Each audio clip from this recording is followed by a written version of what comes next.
Most of us know that Mozambique and Zambia are neighboring states, and both are members of SADC. So to start the discussion, I'd like to talk a little bit about joint infrastructural developments between the two countries. One of which that we are aware of is the Nacala rail development, which is going to take place, which will link Zambia, Malawi, and Mozambique. Sharon, if you could maybe just speak a little bit about the Nacala rail development, and tell us particularly what steps have been taken to date, what is the status of the project, and what benefits do you see this having for Zambia? Thank you, Sarashan. So the Nacala Rail project is an infrastructure project that links Zambia, Malawi, and Mozambique. For Zambia, it provides access to the east coast through the port of Nacala in Mozambique. I think it's a critical project for Zambia being a landlocked country.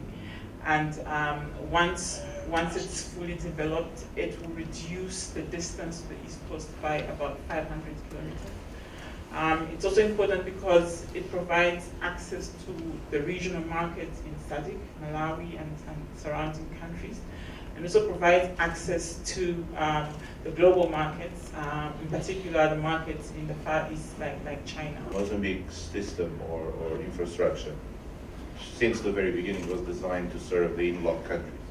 So the relevance of the corridors, the Nacala corridor, even the Beira corridor, actually was very pleased to listen that Zimbabwe is going to start exporting and all that, because it means it's coming our way. So that's really good. I hope it does happen. But anyways, so the government took the view that the talks of the Mozambican, Malawi, Zambia relationship, I mean the triangle is coming from the 2000s, if I can remember. I think the Zambian president in 2000 did make a very good speech about that and so on. So what Mozambique has done is more advanced in the sense that they have privatized the rail and the port in order to find a way to finance the reconstruction.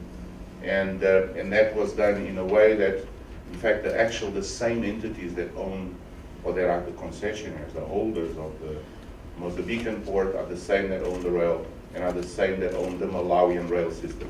So it's a complete interconnected. So they did find, and there was a very big announcement last year, the end of last year, the 2-point-something billion closed financing deal between with the Japanese money, with the Brazilian money, and also DFIs and private banks to fund the new rail. So the rail is already started, it's already commissioned, it's already been advanced.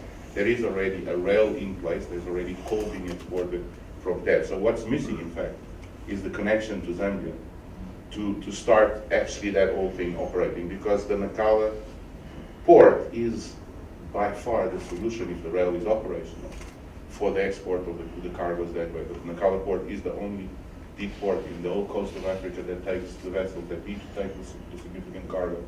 It has no restrictions on vessels nowadays. So it is the solution, and the whole system between Mozambique and Malawi is operated by the same entity. So that is working well at the moment. In fact, if you look at the exports that came from the port from Tet, which is the area that borders Zambia, you are looking at the exports from rail doubled from 3 million tons of coal to 6 million this year. That's expected, and next year is expected 13 million. So that's a really significant number. If we can push the Zambia connection, then definitely it will be the way to go.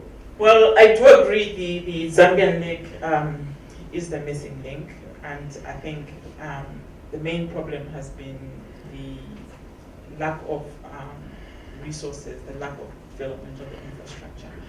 But with these new regulations in place, I'm quite confident that there will be interest from the private sector to invest in the rail development of the rail and provide that traffic that will then feed into